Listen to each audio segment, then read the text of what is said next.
சிங்கம் ஒரு சிங்கம் எப்போ எதுலயும் பெக்யூலியர் தான்.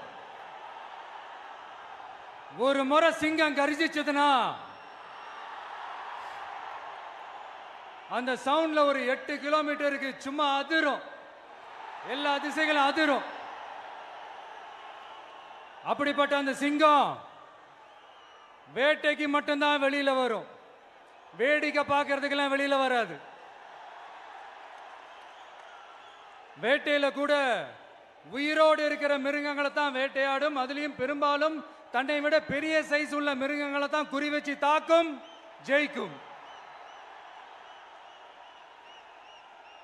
எவ்வளவு பசியில் இருந்தாலும் உயிர் இல்லாததை, கெட்டு போனதை தொட்டு கூட பார்க்காது.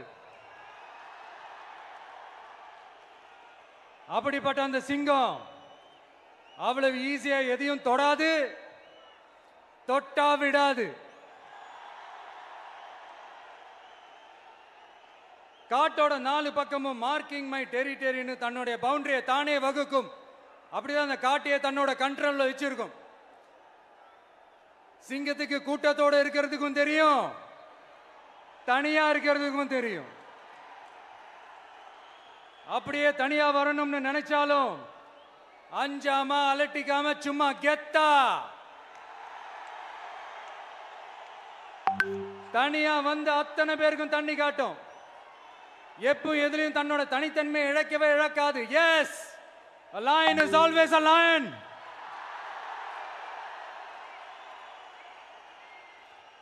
There are so many jackals and other animals in the forest, but there will be only one lion. And even if it is single, it will be the king of jungle. It is not only a description but also a clear declaration. சிங்கத்தை பத்தி பேசிட்டு நம்ம சிங்க குட்டிகளையும் சிங்க பெண்களையும் பத்தி நம்ம பேசாம இருக்க முடியுமா? அவங்களை எப்படி நான் மறப்பேன்? அவங்க தான் என்னுடைய உயிராச்சே, என் நெஞ்சில் குடியிருக்கும்.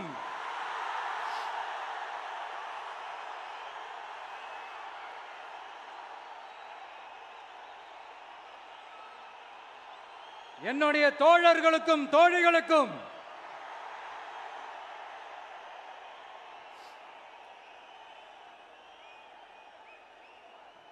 நேர்ல வர முடியாத சூழல்ல வீட்டுல இருந்துகிட்டே நம்மளோட இந்த மாநாட்டுல நேரலை வாயிலாக கலந்துகிட்டு இருக்கிற என்னுடைய அம்மாக்கள், அக்கா தங்கைகள், அண்ணன் தம்பிகள், நண்பர்கள் அனைவருக்கும் என்னோட உயிர் வணக்கம்.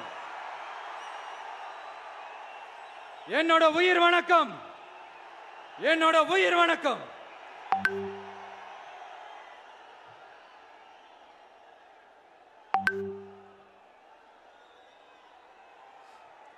வீரம் விளையும் மாமதுரை மண்ணை வணங்குகிறேன். இந்த மதுரைனாலே உடனே ஞாபகத்துக்கு வரது சீறி பாஞ்சி துள்ளி குதிக்கிற யாருக்கும் அடங்காத காளைகள் விளையாடுற அலங்காநல்லூர் ஜல்லிக்கட்டு தான். நம்ம வைகை ஆறுதான் அழகர் ஆத்துல இறங்குற வைபவம். மதுரை மீனாட்சி அம்மன் இந்த மண்ணோட உண்மையான குணம், உணர்வு பூர்வமான மண் இது. அது மட்டும் இல்ல, இந்த மண்ணில் வாழ்ற மக்களும் அப்படித்தான் உணர்வு பூர்வமான ஆளுங்க. நான் இந்த மண்ணில் கால் எடுத்து வச்ச உடனே ஒரே ஒருத்தரை பத்தி தான் மனசுக்குள்ள ஓடிக்கிட்டே இருந்தது. அவர் யாருன்னு உங்களுக்கும் தெரிஞ்சிருக்கும். சினிமானாலும் சரி, அரசியல்னாலும் சரி, நமக்கு ரொம்ப ரொம்ப பிடிச்சது புரட்சி தலைவர் எம்ஜிஆர் அவர்கள் தான். அவரோட பழகிறதுக்கு எனக்கு வாய்ப்பு கிடைக்கல. ஆனா அவரை மாதிரியே குணம் கொண்ட என்னுடைய அண்ணன் புரட்சி கலைஞர் கேப்டன் விஜயகாந்த் அவர்களோட பழகிறதுக்கு எனக்கு நிறையவே வாய்ப்பு கிடைச்சது. அவரும் இந்த மதுரை மண்ணை சேர்ந்தவர் தானே, அவரை மறக்க முடியுமா? தமிழ்நாட்டு மக்கள் உணர்வுபூர்வமா உண்மையா நம்ம பக்கத்திலே நிக்கிறவங்க, அதுக்கு ஒரு மிகப்பெரிய அடையாளம் தான் இந்த மதுரை மண். நம்ம தமிழக வெற்றி கழகம் கையில் எடுத்திருக்கிற அரசியலும் அப்படித்தான். உண்மையான அரசியல், உணர்வு பூர்வமான அரசியல், நல்ல அரசியல், நல்லவங்களுக்கான அரசியல், நாட்டு மக்களுக்கான அரசியல், நல்லது மட்டுமே செய்கிற அரசியல்.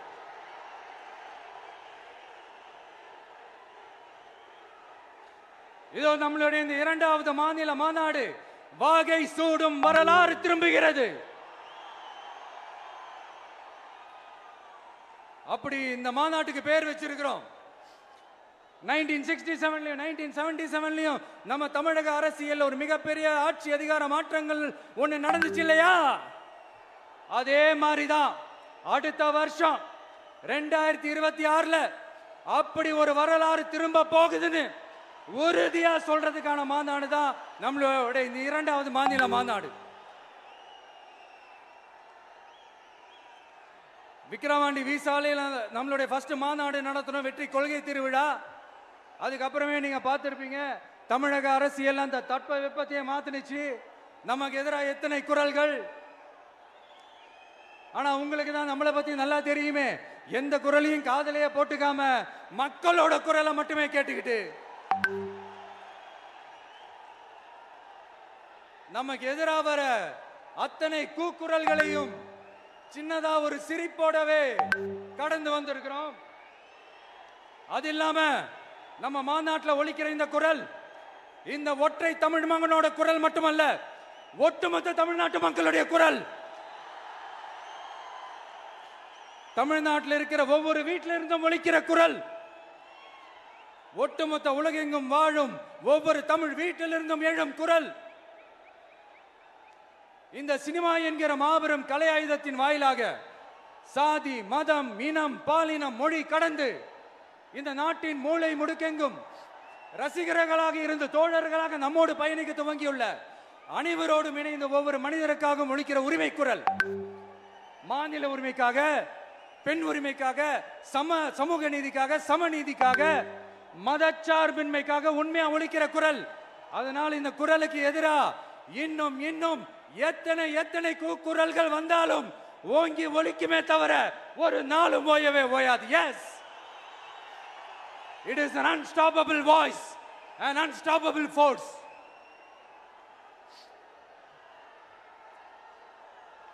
நம்ம அரசியலுக்கு வர்றதுக்கு முன்னாடி அட இவரெல்லாம் வர மாட்டாரியா, அவரே வரல, இவரே வரல, இவருங்க வர போறாரு அப்படின்ட்டு நிறைய பேர் ஜோசியம் சொன்னாங்க.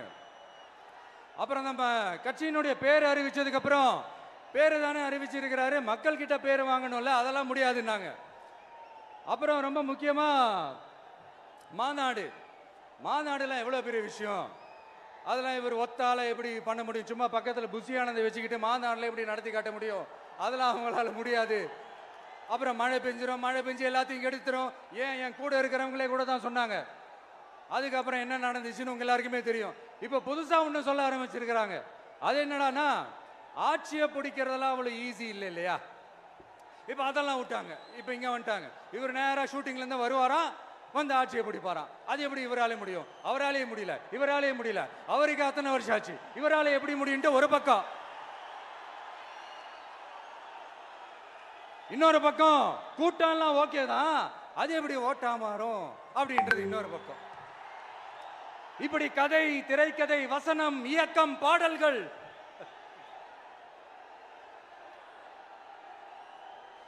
அதனால இந்த அரசியல் ஆய்வாளர்களுக்கு நான் சொல்றதெல்லாம் ஒன்னேதான், நல்லா கேட்டுக்கங்க.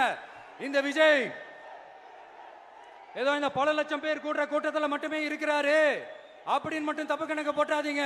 ஏன்னா நம்மளுடைய இந்த கூட்டம் வெறும் ஓட்டா மட்டும் இல்லைங்க, வரப்போற தேர்தலில் மக்கள் விரோத ஆட்சியாளர்களுக்கு நாம வைக்க போற வேட்டா, நம்மளை கோட்டைக்கு அனுப்ப போற ரூட்டா இருக்க போதுன்னு சீக்கிரமாவே தெரிஞ்சுப்பீங்க. ஏன்னா கோடிக்கணக்கானவங்களோட ஹார்ட்லயும் வீட்லயும் ஏற்கனவே ஆல்ரெடி உயிரா, உணர்வா, உறவா இருக்கிறோம்.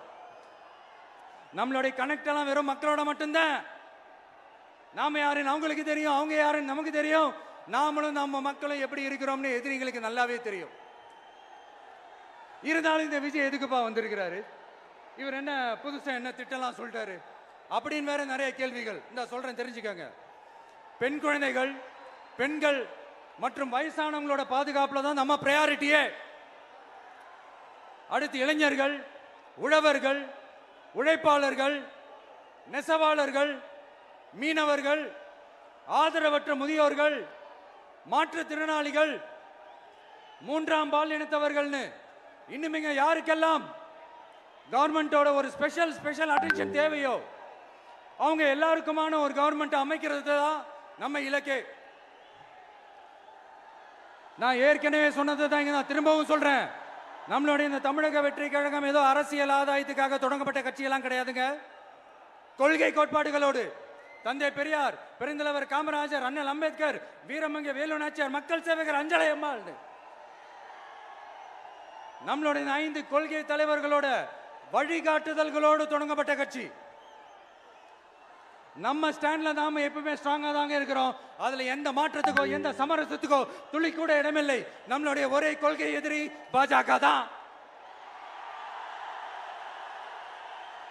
நம்மளுடைய ஒரே அரசியல் எதிரி திமுக தான். எப்படி? நம்மளுடைய ஒரே கொள்கை எதிரி, நம்மளுடைய ஒரே அரசியல் எதிரி ஏதோ அண்டர் கிரவுண்ட் ஆதாயத்துக்காக டீல் போட்டுக்கிட்டு டீல் பேசிக்கிட்டு இந்த அலையன்ஸ் வச்சுக்கிட்டு இந்த ஊரை ஏமாத்துற கட்சி எல்லாம் நம்ம டிவிக்கே கிடையாதுங்க. யாருக்காகவும் எதுக்காகவும் எந்த பயமும் கிடையாது. மாபெரும் பெண்கள் சக்தி நம்மளோட இருக்கிறாங்க, மாபெரும் இளைஞர்கள் சக்தி நம்மளோட இருக்கிறாங்க, ஒட்டுமொத்த தமிழ்நாட்டு மக்களுடைய சக்தி நம்மளோட நிக்கிறாங்க. அப்படி இருக்கும்போது இந்தியாவில் இருக்கிற எல்லா ஸ்டேட்லயும் வாழ்ற நம்ம தமிழ் நெஞ்சங்கள் மட்டும் இல்ல, உலகம் பூரா 100க்கும் மேலான நாடுகள்ல வாழ்ற நம்ம தாய் தமிழ் உறவுகள் எல்லாருமே என்ன விஜய் தளபதி விஜய் இல்லனா விஜய் தளபதி இப்படி சொந்தம் கொண்டாடுற கோடிக்கணக்கானவங்களோட அன்பு மாசியும் நம்மளோட இருக்கும்போது, இவங்க எல்லாருமே நம்மளோட நிற்கும் போது எதுக்குங்க இந்த பாசிச பாஜகவோட நேரடி கூட்டணியோ இல்ல மறைமுக கூட்டணியோன்னு உறவு வச்சுக்க? நாம என்ன உலகமாக ஊழல் கட்சி என்ன?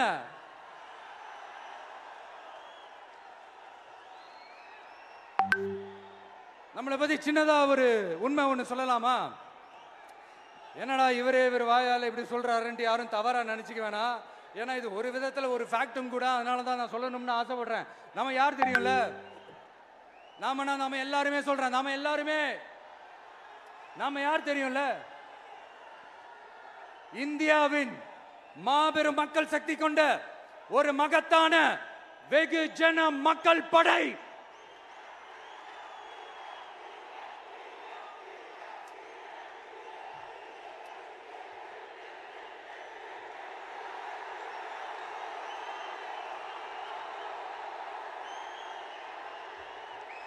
அதனால நம்ம தலைமையில நாம் அமைக்க போற இந்த உண்மையான மக்களாட்சிக்கான அச்சாரமாக மாபெரும் மக்கள் சக்தியே அணி அணியாக நம்மளோட திரண்டு நிக்கிறப்போ இந்த அடிமை கூட்டணியில சேர வேண்டிய அவசியம் நமக்கு இருக்குங்க.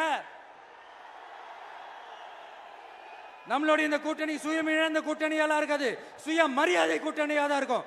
இந்த ஒரு பக்கம் RSS கிட்ட அடிபணிஞ்சுக்கிட்டு, இன்னொரு பக்கம் மதச்சார்பற்ற கூட்டணின்னு இந்த மக்களை ஏமாத்துற கூட்டணியெல்லாம் நம்ம கூட்டணி இருக்காது.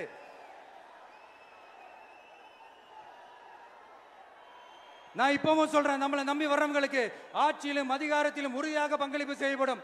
உடனே இந்த கேள்விகள்லாம் வரும். அப்ப யாரு கூட்டணி, யாரு வரா, யாரு போறா, இந்த கேள்விகள்லாம் வரும்.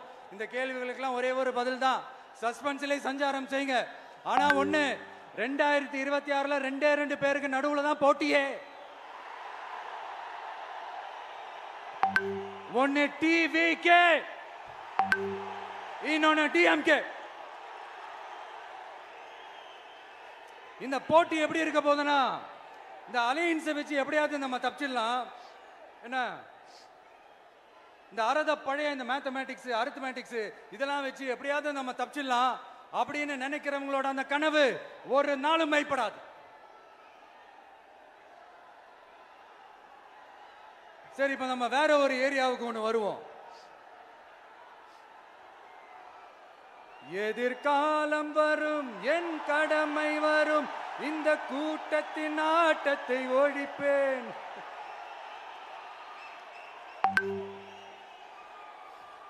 மக்கள் அரசியல் என்ற அந்த சவுக்க கையில் எடுக்கலாமா? யாருக்கு எதிரான தானே கேட்கிறீங்க? வேற யாரு? மறைமுக உறவுக்காரர்களான பாசிச பாஜகவும் பாய்சன் திமுகவும் தான். மாண்புமிகு பிரதமர் நரேந்திர மோடிஜி அவர்களே,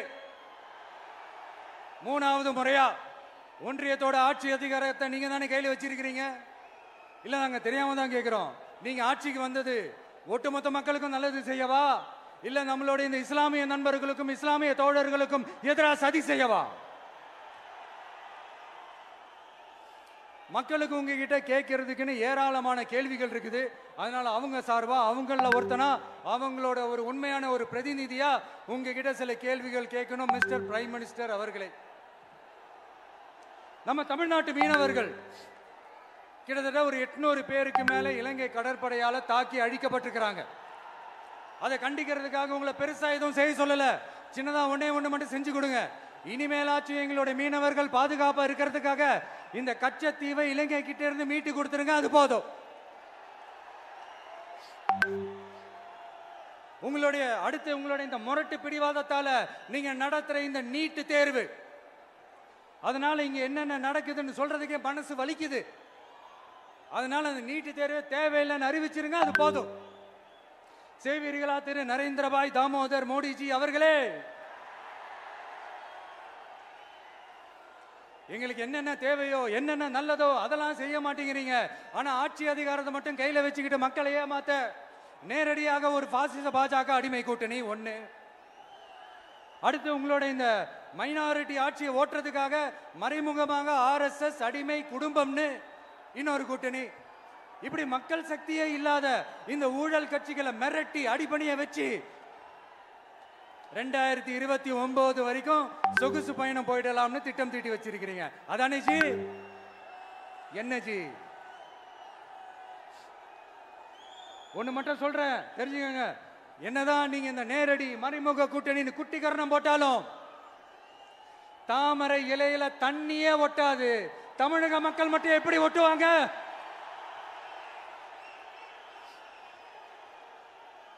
இங்க ஒரு MP சீட்டு கூட தரலன்றதுக்காக தமிழ்நாட்டுக்கும் தமிழ்நாட்டு மக்களுக்கும் எதுவுமே செய்யாம ஓரவஞ்சனை செய்யுது இந்த ஒன்றிய பாஜக அரசு.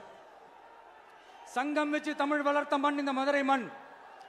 அதனால இங்க அந்த கீழடியில கிடைச்ச ஆதாரங்களை எல்லாம் மறைச்சிட்டு எங்க நாகரிகத்தையும் எங்க வரலாறையும் அழிக்கிறதுக்காக உள்ளடி வேலை செய்யலாம்னு நினைக்கிறீங்க. தமிழ்நாட்டை தொட்ட என்ன நடக்கும் நீங்க பல உதாரணங்கள் இருக்குது. அதனால இதையெல்லாம் மறைச்சிட்டு எங்க மக்களை ஏமாத்திடலாம்னு மட்டும் நினைக்காதீங்க. மத நல்லிணக்கத்திற்கு பெயர் பெற்ற இந்த மதுரை மண்ணிலிருந்து சொல்றேன், உங்க எண்ணம் எல்லாம் ஒரு நாளும் ஈடேறாது.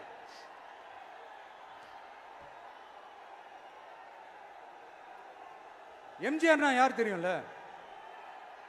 அவர் மாஸ்னா என்னன்னு தெரியும்ல? அவர் உயிரோடு இருக்கிற வரைக்கும் அந்த CM சீட்டை பத்தி ஒருத்தராலையும் நினைச்சு கூட பார்க்க முடியல, கனவு கூட காண முடியல. எப்படியாவது அந்த CM சீட்டை என்கிட்ட கொடுத்துருங்க, என் நண்பர் எம்ஜிஆர் திரும்ப வந்ததுக்கு அப்புறம் நான் திருப்பி கொடுத்துறேன்னு தன்னோட எதிரியை கூட மக்கள் கிட்ட கெஞ்ச வச்சவர் எம்ஜிஆர். எப்படி கெஞ்ச வச்சவர்? அதனால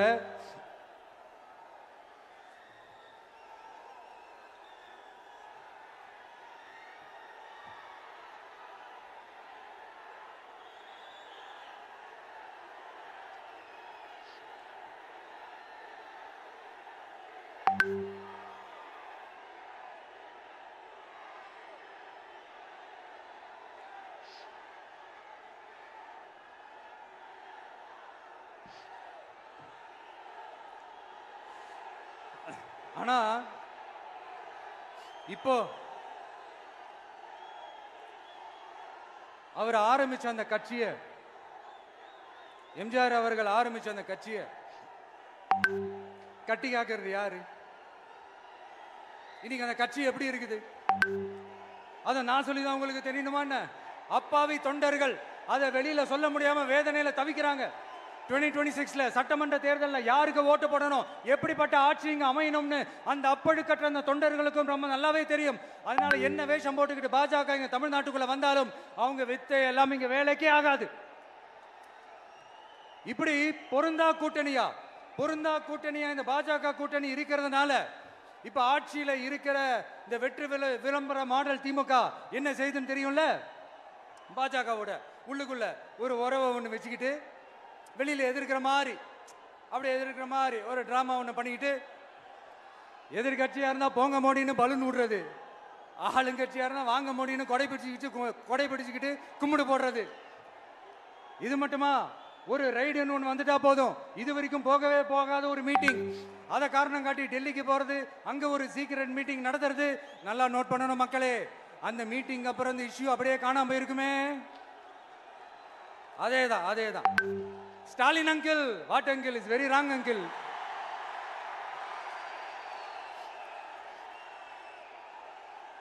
இப்படி தமிழ்நாட்டில் இப்ப நடக்கிற இந்த ஆட்சியினுடைய லட்சணத்தை பார்த்துக்கிட்டு நாம எப்படி சும்மா இருக்க முடியும்? ஒரு தவறு செய்தால், அதை தெரிந்து செய்தால், அவர் கபட நாடக மு.க. ஸ்டாலின் அங்கிளாகவே இருந்தாலும், அங்கிள் அங்கிள் உங்களுக்கு மனசாட்சின்னு ஒன்று இருந்துச்சுன்னா நாங்க கேட்கிற கேள்விகளுக்கு மட்டும் கொஞ்சம் பதில் சொல்லுங்க அங்கிள். நீங்க நடத்துற இந்த ஆட்சியில நேர்மை இருக்கா? நியாயம் இருக்கா? ஊழல் இல்லாம இருக்கா? சட்டம் ஒழுங்கு சரியா இருக்கா? பெண்களுக்கு பாதுகாப்பு இருக்கா? பொதுமக்களுக்கு பாதுகாப்பு இருக்கா? இயற்கை வளங்களுக்கு பாதுகாப்பு இருக்கா? சொல்லுங்க மை டியர் அங்கிள், சொல்லுங்க. டாஸ்மாக்ல மட்டுமே இது வரைக்கும் 1000 கோடிக்கு மேல ஊழல்னு சொல்றாங்க. அதுல மட்டுமா தப்பு நடக்குது? வேற எதுல தான் நடக்கல? உலகத்திலே மிஸ்டர் கிளீன் ரெக்கார்ட்ஸ் எல்லாம் உங்களுக்கும் உங்க கூட இருக்கிறவங்களுக்கும் மட்டும்தான் அங்கிள் கொடுக்கணும். இதை பார்த்து வாயே இல்லாத ஊரு கூட வயிறு வலிக்கு சிரிக்குது. பெண்களுக்கு 1000 ரூபாய் கொடுத்துட்டீங்கன்னா போதுமா அங்கிள்? அப்படியே அதை மூடி மறைச்சிடலான்னு பாக்குறீங்களா? படிக்கிற இடத்துல, வேலைக்கு போற இடத்துல, வெளியில போற இடத்துலன்னு அவங்களுக்கு பாதுகாப்பே இல்லைன்னு ஒட்டுமொத்த பெண்களும் கதறாங்க. அந்த கதறல் சத்தம் ஏதாவது உங்க காதுல கேக்குதா அங்கிள்? இதுல வேற உங்க அப்பான்னு கூப்பிடுறாங்கன்னு வேற சொல்றீங்க. What is this uncle? Is very very wrong uncle, is very very wrong. பெண்களுக்கு மட்டுமா பொய் வாக்குறுதி கொடுத்து ஏமாத்துறீங்க? அரசு ஊழியர்கள், ஆசிரியர்களை ஏமாத்துறீங்க, விவசாயிகளை ஏமாத்துறீங்க, பரந்தூர்ல பாதிப்பே வராதுன்னு சொல்லி ஏமாத்துறீங்க, மீனவர்களை ஏமாத்துறீங்க, போதைப் பொருள் கலாச்சாரத்தை ஒழிக்காம ஏமாத்துறீங்க. ஐயோ ஐயோ ஐயோ, very very வஸ்ட் uncle, very very வஸ்ட். எப்படி கேட்டாலும் இவங்க கிட்ட இருந்து எந்த பதிலும் வரப்போறதில்லை. ஏன்னா இருந்தா தானே. இப்ப ஆட்சியில இருக்கிற நம்மளுடைய அங்கிள் பதில் சொல்றது இருக்கட்டும். மக்களை நீங்க சொல்லுங்க, நீங்க உண்மையை சொல்லுங்க. செய்வோம் செய்வோம் செய்வோம் செய்வோம்னு சொன்னாங்களே, சொன்னதெல்லாம் செஞ்சாங்களா? உங்களை தான் கேக்குறேன், சொன்னதெல்லாம் செஞ்சாங்களா? சத்தமா சத்தமா மை டியர் அங்கிள், கேக்குதா? மக்களோட சத்தம் கேக்குதா? இது வெறும் சாதாரணமான முழக்கம் தான். கூடிய சீக்கிரம் மக்களை போய் சந்திக்க போறேன், அவங்களோட மனசு விட்டு பேச போறேன். அதுக்கப்புறம் இந்த சாதாரணமான முழக்கம் இடி முழக்கமா மாறும். அத்தோட நிக்காது. அந்த இடி முழக்கம் தமிழ்நாட்டோட போர் முழக்கமா மாறும். அந்த போர் முழக்கம் உங்களை ஒரு நிமிஷம் கூட தூங்க விடாது. நடக்குதா இல்லையான்னு பாருங்க. என்னடா இவன் இவ்வளவு ஸ்ட்ராங்கா சொல்றானேன்னு பாக்குறீங்களா? எல்லாரும் கட்சி ஆரம்பிச்சதுக்கு அப்புறம் தான் ஒவ்வொரு வீட்டுக்குள்ளேயும் போறதுக்கு ட்ரை பண்ணுவாங்க. ஆனா நாங்க அப்படி இல்லை. ஒவ்வொரு வீட்டுக்குள்ளேயும் போனதுக்கு அப்புறம் தான் கட்சியாவே ஆரம்பிச்சிருக்கிறோம்.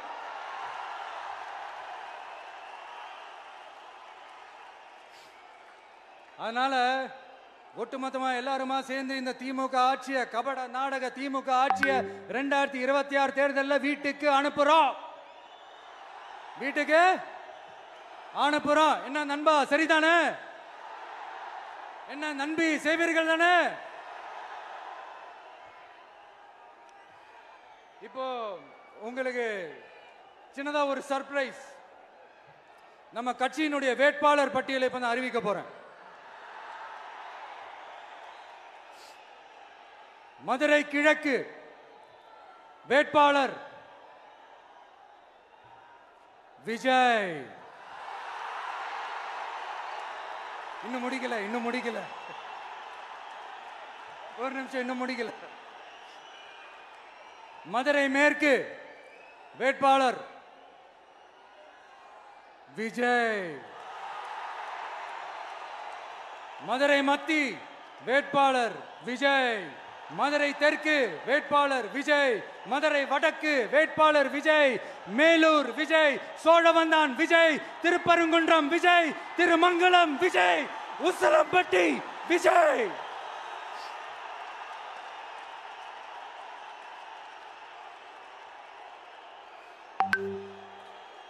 என்னடா எல்லா தொகுதியிலும் ஒரே வேட்பாளர்னு பாக்குறீங்களா? 234 தொகுதியிலும் இந்த விஜய் தான், அதாவது உங்க விஜய் தான் உங்க சின்னம். இன்னும் சிம்பிளா சொல்லணும்னா உங்க வீட்டில் இருக்கிற ஒருத்தர் தான் வேட்பாளரா நிக்க போறாங்க. அந்த வேட்பாளரும் நானும் வேறு வேறு இல்லை. நீங்க அவருக்கு ஓட்டு போட்டீங்கன்னா எனக்கு ஓட்டு போட்ட மாதிரி, இந்த முகத்துக்காக நீங்க ஓட்டு போட்டீங்கன்னா உங்க வீட்டில் இருக்கிற உங்களுடைய வேட்பாளர் ஜெயிச்ச மாதிரி. என்னடா இவர் ஏதோ ஓவரா சொல்றாருன்னு நினைக்க வேணாம். பிராக்டிக்கலா அப்படிதான் இருக்கும், அப்படிதான் இருக்கணும். நீங்களும் அப்படிதான் நினைப்பீங்கன்னு நான் நம்புறேன். ஏன்னா இது நம்மளை விட நம்ம எதிரிங்களுக்கு இன்னும் நல்லாவே தெரியும். அதனால எல்லா இந்த அதிகார பலம் எல்லாத்தையும் தூக்கிட்டு வந்துருவாங்க. வரட்டும், பாத்துக்கலாம். TVK will take it, TVK will meet it, TVK will compete with it and TVK will conquer it, TVK will conquer it.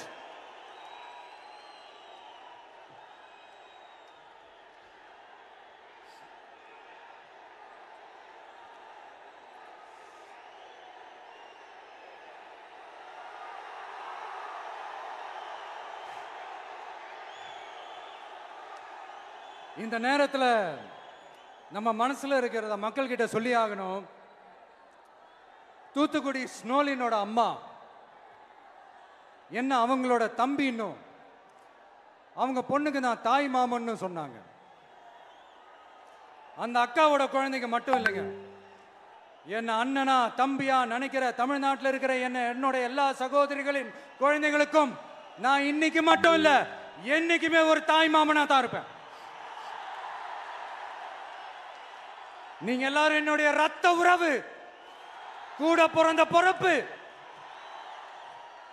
என் வீட்டு ரேஷன் கார்டுல வேணா உங்க பேர் இல்லாம இருக்கலாம், உங்க வீட்டு ரேஷன் கார்டுல வேணா என் பேர் இல்லாம இருக்கலாம். ஆனா நாம எல்லாரும் ஒண்ணுதான், உறவுதான். நமக்கு இடையே எந்த அரசியலும் உள்ள நுழையவே முடியாது.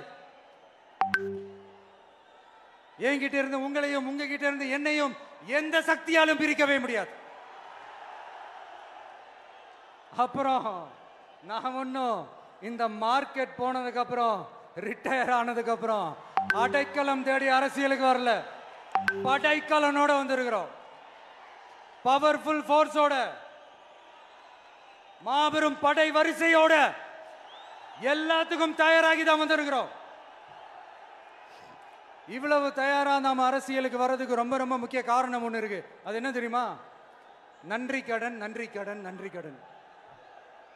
கிட்டத்தட்ட ஒரு 30 வருஷமா, 30 வருஷத்துக்கு மேல நீங்க தான், நம்ம மக்கள் தான் என் கூட நிக்கிறீங்க, எனக்காக நிக்கிறீங்க, என்னை தாங்கி பிடிக்கிறீங்க, மனசுல ஏந்தி பிடிக்கிறீங்க, தாய் அன்போட மடியில ஏந்திக்கிறீங்க.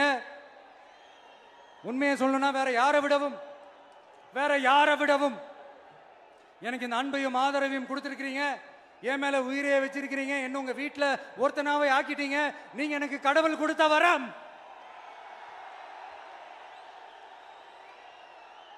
உலகம் பூரா நமக்காக நம்ம கூட நிக்கிற நம்ம மக்களை நான் எப்படி மறப்பேன்? நான் என் லைஃப்ல ரொம்ப உயிரா நினைக்கிறதே பெண்களை, குழந்தைங்களை, இளைஞர்களை, உழைக்கிற மக்களை தான். இவங்க தான் நம்மளோட வகைரா. இதை பார்த்துதான் நம்மளோட எதிரிகளுக்கு பத்தி எரியுது.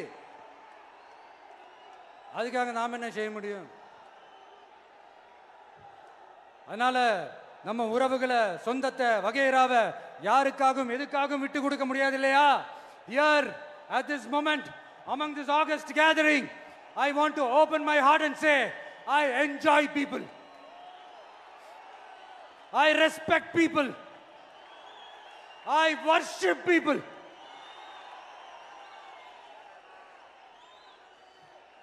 சரிப்பா, இவ்வளவு செஞ்ச நம்ம மக்களுக்கு நன்றி கடனா உன்னால முழுமையா செலுத்த முடியுமான்னு கேட்டா சத்தியமா சொல்றேன், என்னால முடியாதுதான்.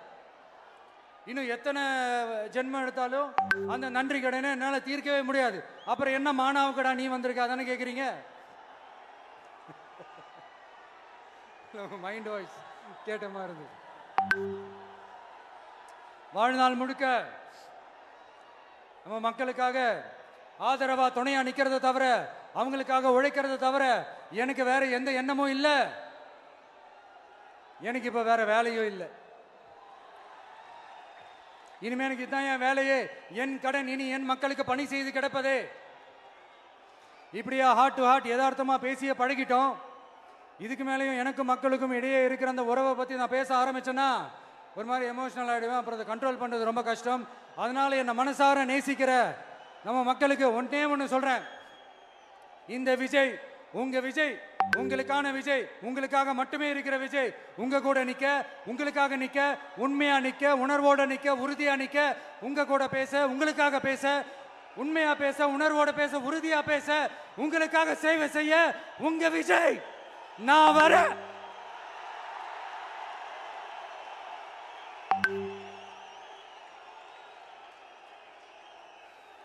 சொல்லல முக்கியம், செயல் செயல் செயல் தான் முக்கியம்.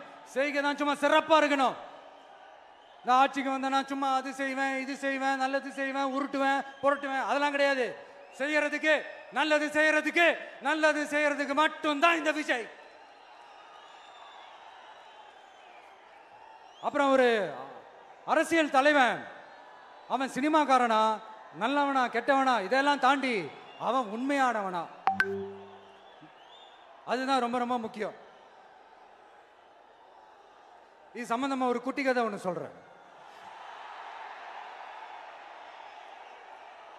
ஒரு நாட்டில் ஒரு ராஜா தனக்கு பக்கபலமா இருக்கிறதுக்காக, கூட துணையா இருக்கிறதுக்காக ஒரு தளபதியை தேடுறாரு. சரியான தகுதிகளோட ஒரு 10 பேர் செலக்ட் ஆகுறாங்க.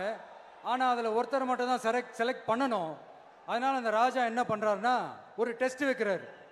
அந்த 10 பேர் கையிலையும் விதை நெல்லை கொடுத்து இதை நல்லா வளர்த்து கொண்டு வாங்க, ஒரு 3 மாசம் கழிச்சு வாங்கன்னு சொல்லி அனுப்பி வச்சிடுறாரு. 3 மாசம் கழிச்சு வரும்போது அதில் ஒருத்தர் ஆளு உயரத்துக்கு வளர்த்துருந்தாரு, ஒருத்தர் தோல் உயரத்துக்கு வளர்த்துருந்தாரு. அதில் ஒரு 9 பேரும் நல்லா வளர்த்து கொண்டு வந்திருந்தாங்க. ஒருத்தர் மட்டும் வெறும் தொட்டியோடவே வந்தார். என்னன்னு கேட்டதுக்கு, நானும் தண்ணி ஊற்றி ஊற்றி பார்க்குறேன், உரம் வச்சு வச்சு பார்க்குறேன், வளரவே மாட்டேங்குது ராஜா, என்ன பண்ணுறதுன்னு தெரியலன்னு சொன்னதுக்கு ராஜா அவரை கட்டி அணைச்சிக்கிட்டு, இனிமே நீதான் என்னுடைய தளபதி, எல்லா அதிகாரமும் உனக்கு தான் சொன்னார். ஏன்னா அந்த 10 பேர் கையிலையும் ராஜா கொடுத்தது அவித்த விதை நெல், அது முளைக்கவே முளைக்காது. அந்த 9 திருட்டு பயலும் என்ன பண்ணியிருக்காங்கன்னா வேற விதை நெல்லை வாங்கி அதை வளர்த்துட்டு ராஜாவையும் மக்களையும் ஏமாத்திருக்கிறாங்க. ஆனா இவர் மட்டும் உண்மையை போட்டு உடைச்சிட்டார். அதனால ஒரு நாட்டுக்கு திறமை எந்த அளவுக்கு முக்கியமோ அந்த அளவுக்கு உண்மையும் நேர்மையும் முக்கியம். இப்போ நீங்க எல்லாரும் தான் அந்த ராஜா. நீங்க தேர்ந்தெடுக்க போற அந்த தளபதி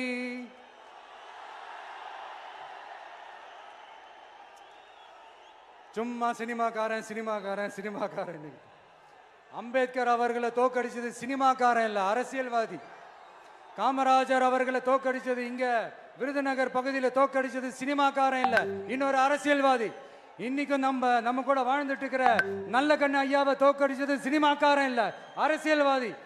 இப்படிப்பட்ட நல்ல நல்ல தலைவர்களை எதிர்த்து நின்று தோக்கடிக்கணும்னு அந்த எண்ணத்தை உருவாக்குனது சினிமாக்காரன் இல்ல, அரசியல்வாதி. அதனால எல்லா அரசியல்வாதியும் அறிவாளியும் கிடையாது, எல்லா சினிமாக்காரனும் முட்டாளும் கிடையாது. கான்பிடண்டா இருங்க, நல்லதே நடக்கும், வெற்றி நிச்சயம். மீண்டும் சந்திக்கும் வரை நன்றி, வணக்கம்.